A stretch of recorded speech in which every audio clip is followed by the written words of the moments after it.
My guest for this session is Vaughn Noga, the Chief Information Officer at the Environmental Protection Agency. Vaughn, thanks so much for taking the time. It's great to catch up again. Thank you, Jason. We're talking about this idea of as agencies and employees come back to the office. We can't say come back to work because you all have been working the whole time. People kind of mess that up sometimes. But the technology piece, and then again, you being a CIO, this is really important. It has to kind of keep up with what agencies and what employees need, both in office, both working remotely.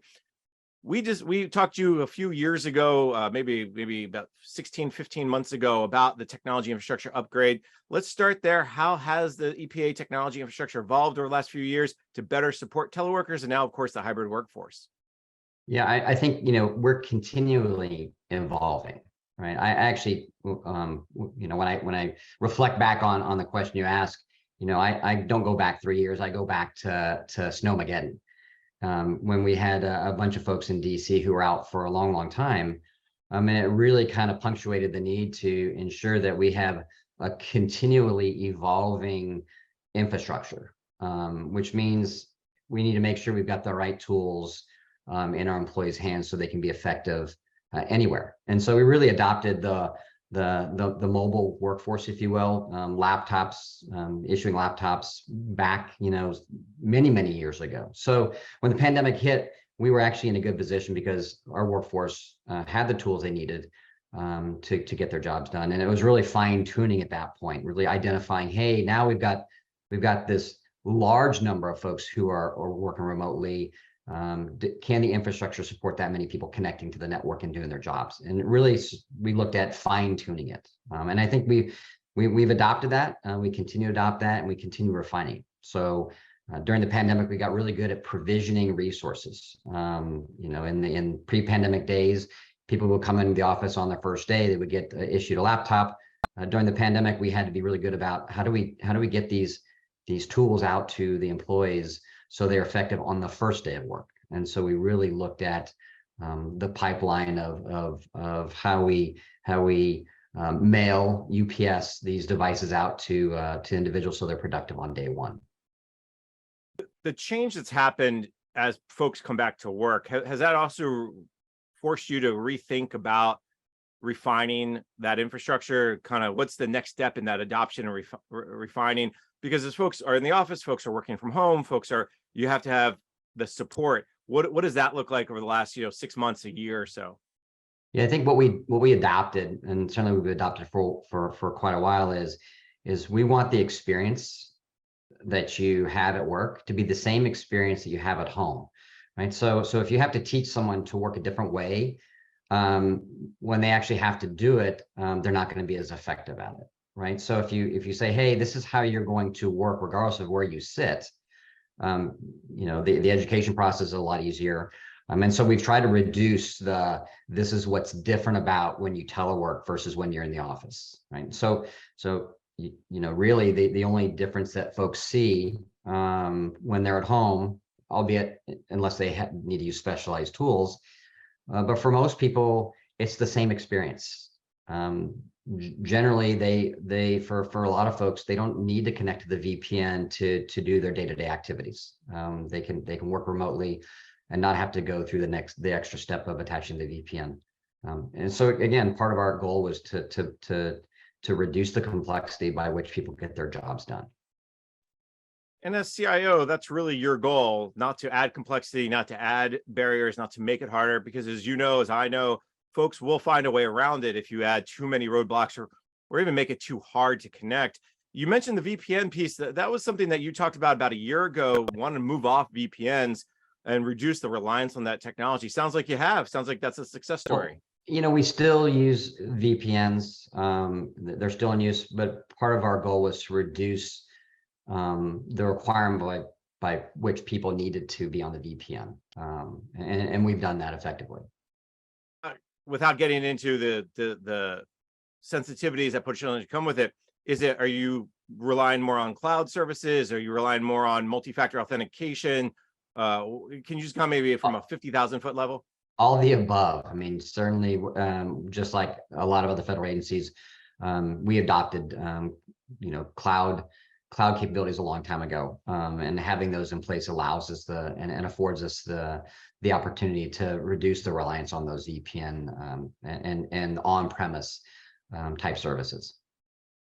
And if you don't mind going down that path just a little bit, when you talk about you've adopted cloud capabilities, do you have data that you would be able to provide, or even an idea that you have 80% of your applications in the cloud, 20% in the cloud? Is it mostly software as a service? Is a lot of infrastructure, all of the above? I mean, I was going to say all of the above. We're actually going through our IT portfolio review. So we do structured reviews with all the programs and regions every year. And one of the topics that we've been talking to our regions and programs about is cloud adoption. And when we stand back and you look at cloud adoption, it's very significant across the regions and the programs. And cloud's one of those funny things. A cloud service for folks in our National Computer Center who are running the equipment is, the traditional cloud services. Cloud services for our folks in the region who are relying on us to provide those virtual and remote services. For them, that's a cloud service that they've adopted. They don't manage infrastructure. They manage their application, and they manage access controls for the users who are using those applications. And so we're seeing quite a bit of cloud adoption, certainly on new applications. I would say it's a very, very high percentage that folks are going to be adopting cloud services before they do traditional on-prem hosting. And because you have that adoption, and because of that makes that infrastructure, that makes that same experience, whether you're working remotely, working in the office, the same. What's the feedback, or how are you measuring? I guess I should ask you that feedback from the employees. Hey, are you finding that? Are you having problems? Do you have a survey? Are you going out more often? Or is it just, a combination of word of mouth and other things? I think, so I've been in IT for a long time, and generally, when things aren't working well, because your phone is always ringing, because senior management are knocking on your door saying, why isn't this working very well? And so, just kind of as a barometer, we use the, hey, what are we hearing? Do we have, dissatisfied customers within the EPA? And I would say, on large, we've got a very productive workforce who have adopted the technology we put out there and are successfully doing their jobs. And so when my phone doesn't ring, I take that as a good sign that things are going well. Certainly, we look at the surveys that are put out. I know GSA put a survey out about people's support and adoption of technologies and how happy they are with them. And so we generally see that we're getting good scores. There's nothing that really drives my attention one way or the other when we look at the results from that. So yeah, I mean, we don't have a structured survey. I would say that folks generally in the agency, they know how to get a hold of me, and they know how to relate when things are going well or not going well. And generally it's fine tuning of things. It's not major issues. Your email is very easy to find. Just letting people know who are paying attention. We all found it, so don't worry. Now all the vendors will know it too, so don't worry. They already know. Yeah. They already do. I know. Vaughn, I want to talk a little bit about infrastructure upgrades, because we talk a lot about the cloud and cloud applications and software as a service, but it's that underlying infrastructure that matters too. A lot of agencies obviously are implementing the Enterprise Infrastructure Solutions, the EIS program. There's other infrastructure work you're doing that they're supporting the workforce. Can you just talk a little bit about where you're at with, kind of that underlying infrastructure, that main network you're using? And again, it could be going to wireless, it could be some 5G. Give me a sense of where are you driving EPA?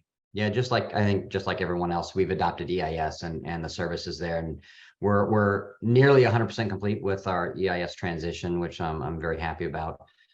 As far as adoption, certainly, we've got wireless, we've got wired, we've got all those services.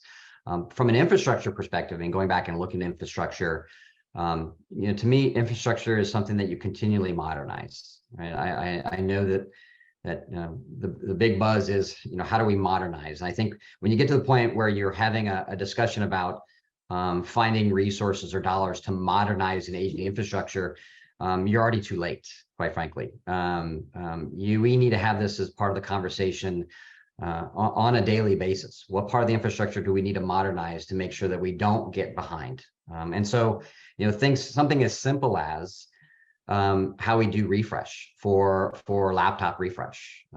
We don't wait for the technology to get so old that it's unsupported, because at that point you already have introduced issues of performance issues that the end user sees. You've already introduced security issues associated with patching and upgrading those devices for the modern operating systems. And so, we really adopted we're providing these tools for the employees to get their jobs done. The tools need to work, they need to be secure, and they need to support the employees' ability to get their jobs done. And so we've got structured tech refresh. It's not a, hey, do we need to go find the money? It's, hey, we are going to make sure that we treat it as a fixed cost. There's a fixed cost associated with upgrading the environment. We need to make sure that we spend the money on it. And the nice thing about it is we've got the support from all the senior leadership within the agency. They recognize the importance to make sure we have a modern and secure infrastructure. You brought up security. We'll go down that path, I'm sure, in a minute. I just want to take maybe a half a step back, because you talk about upgrading laptops, doing a tech refresh. Over the last 3 years, as you said, you looked your journey to better remote work, to improving that experience with employees, started back in Snowmageddon. I remember sitting in that traffic and trying to head home as well, like many people do. How often do you look at your laptops and say, okay, they're ready for a refresh? It's not all at once. I know, the thousands and tens of thousands of EPA employees, it just doesn't happen at once. But what's the cycle like? And how many refreshes have you done over the last couple of years? Not in terms of like, does Vaughn Noga have a new laptop every 18 months, every 3 years? How often does it work?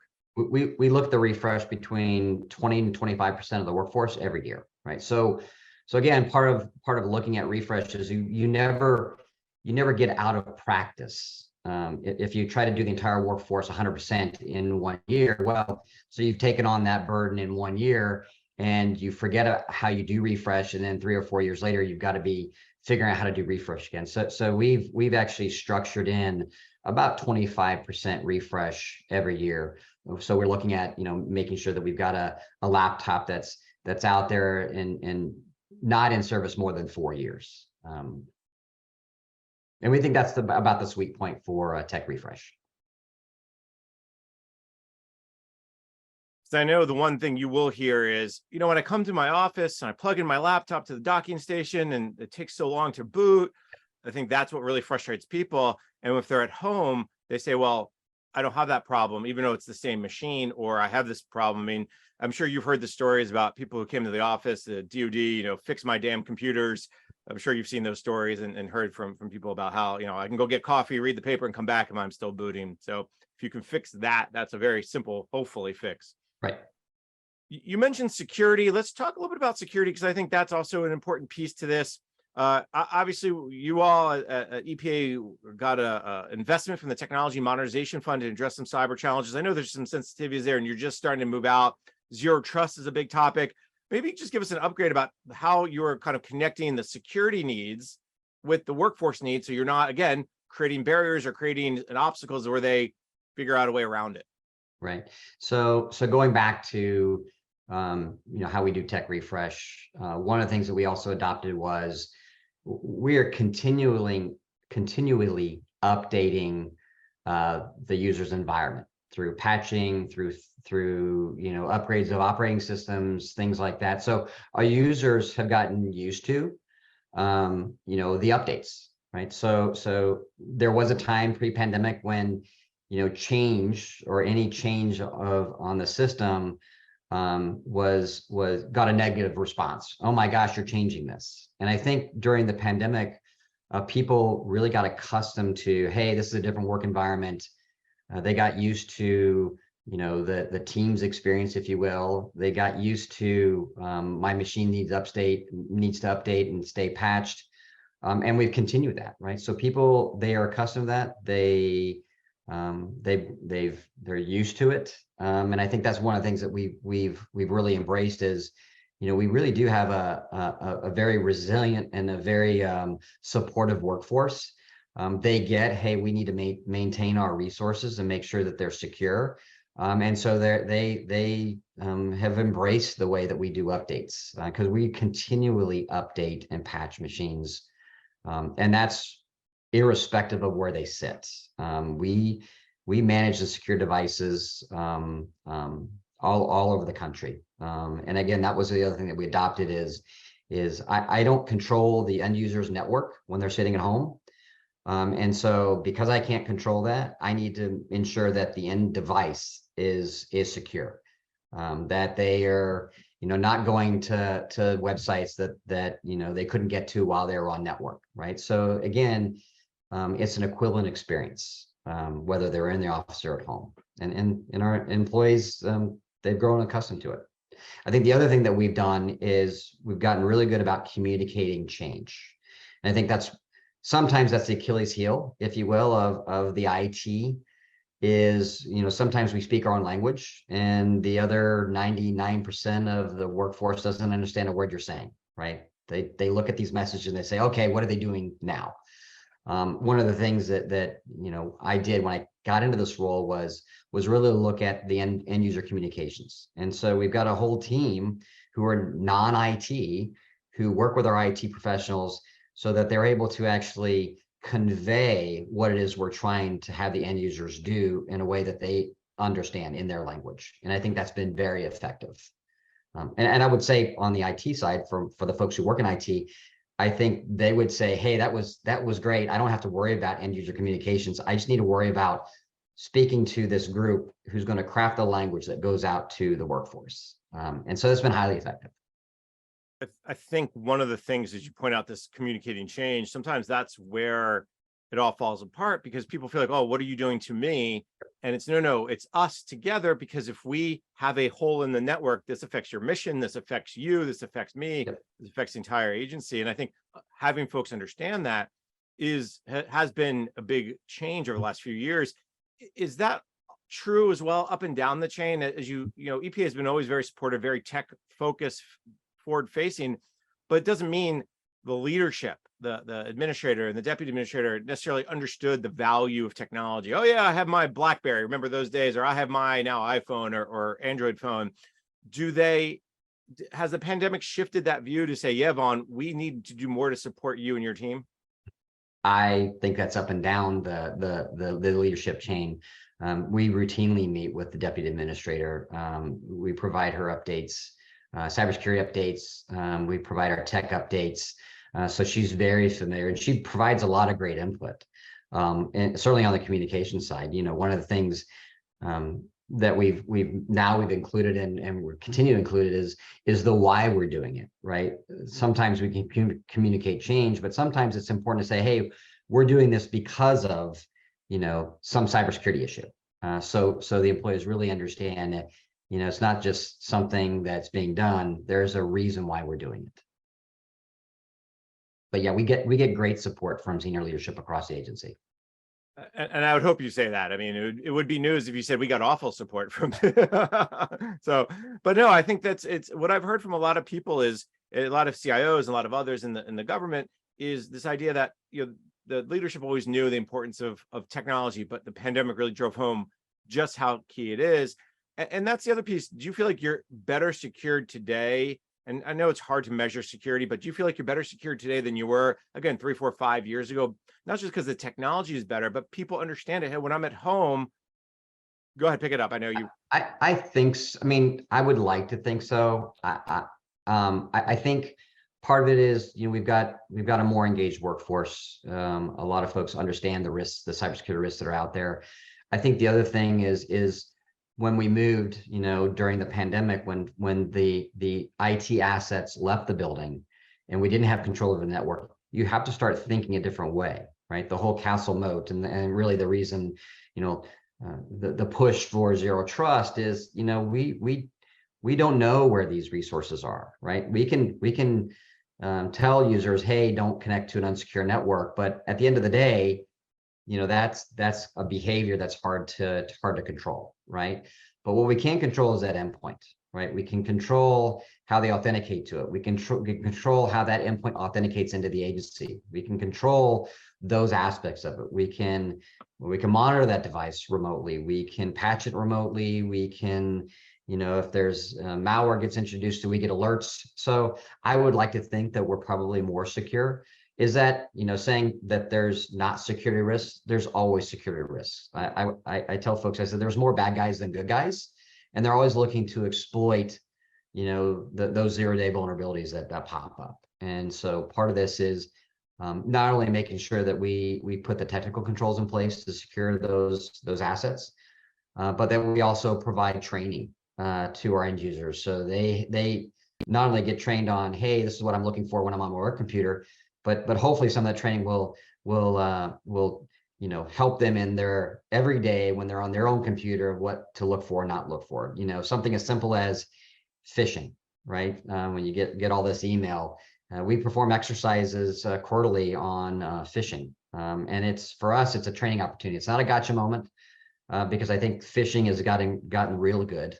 People are able to craft really good emails that entice users to click on something. But again, part of the exercises are to help our users see that. So I would like to think that we're more secure. At least that's the focus, is to become more secure. Well, as we've heard many times over the last 20 years or so, the bad guys only need to be right once. You need to be right every time. So, but that and progress around security is slow and churning, but you can see the difference, and we see it. When I look at the FISMA reports to Congress, when we talk about the data that OMB provides publicly about your progress, not just EPA but every agency, you definitely see it. Vaughn, in the last few minutes we have together, I just want to touch upon two things. You mentioned training, and then there's the budget and acquisition side. So let's start with the training. One of the things you mentioned back in March of 2022, so here we are a whole, again, year and a half later, is getting employees used to using data systems in newer, different ways. Those training efforts, as you mentioned, the phishing training is one example of cyber. What other efforts have you undertook, and what have you learned from those training? The communication obviously is the key one. Probably you can tell someone something, tell them again, and continue to tell them. I mean, along with training, though, is setting up the environment, and one of the things that we're looking at, going back to making it easier for folks to work. A big push and a press for us is making it easier for folks to get administrative stuff done. Right. I think one of the things that we deal with is the administrative aspect of someone's job, and how sometimes that becomes onerous, and so going, not necessarily on training, but how are we evolving the infrastructure to support that? Looking at things as simple as workflow, to facilitate how people sign up for telework, how they sign up for transit subsidy, working within the new platforms, the low-code, no-code platforms that allow us to do workflows, implement workflows, to make it easier for the users to get their day-to-day administrative work done, but also free up a lot more time for them to get their EPA jobs done.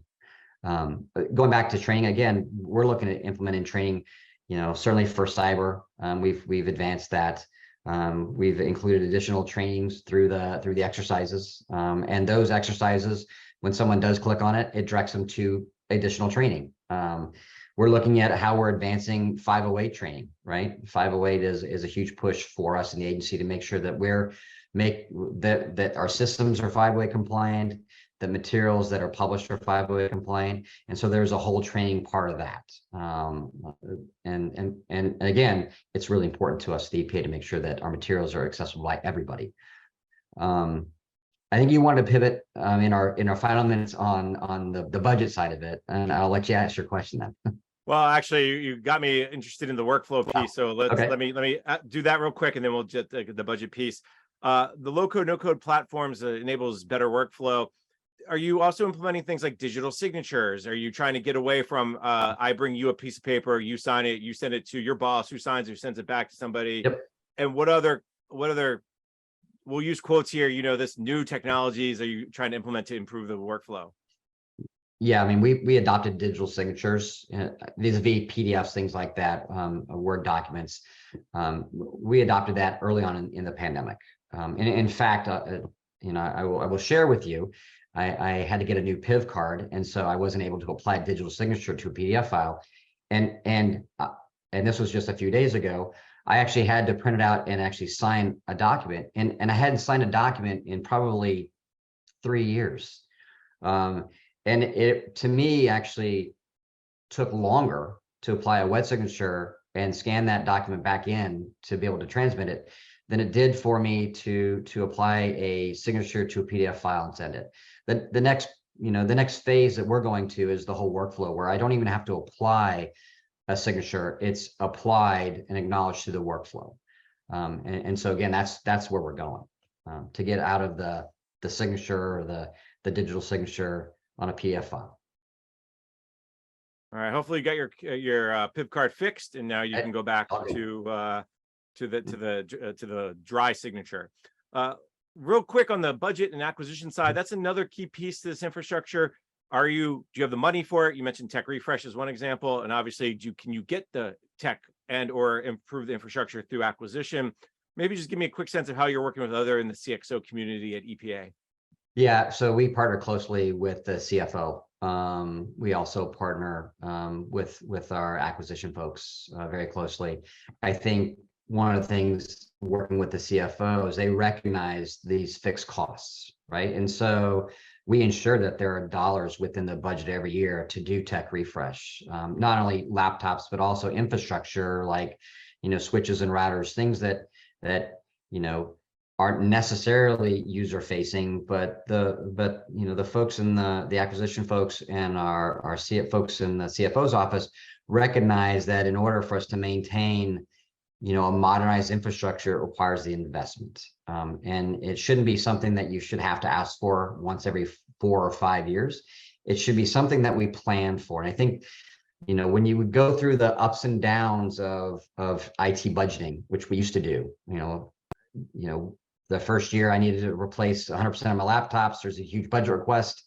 Then I go 3 or 4 years, I don't have a significant budget request for laptops, and I come back and say, hey, I need a big budget request for refreshing. We flatten that out. So we have the same request, generally the same request every year, right? And when you have the same request every year, it's easy to plan for that. And again, part of this is making it easy on the workforce to introduce those new technologies, but also make it easy on the acquisition folks and our folks in the CFO's office to actually plan, one, to find the dollars to do it, and two, to do the acquisitions every year. Vaughn, it sounds like you're trying, that's the theme here, make it easy on the employees, make it easy on the people who do the work, and of course, hopefully make it easy on your staff to a certain extent. So sounds like you're well down that path. Unfortunately, we're out of time for today, this session. So let me thank my guest. Vaughn Noga is the Chief Information Officer at the Environmental Protection Agency. Vaughn, thank you so much for your time. Always great to catch up. Thank you, Jason. Appreciate it. Take care. I'm Jason Miller. Now let me send you back to the studio for more from Workplace Reimagined on Federal News Network.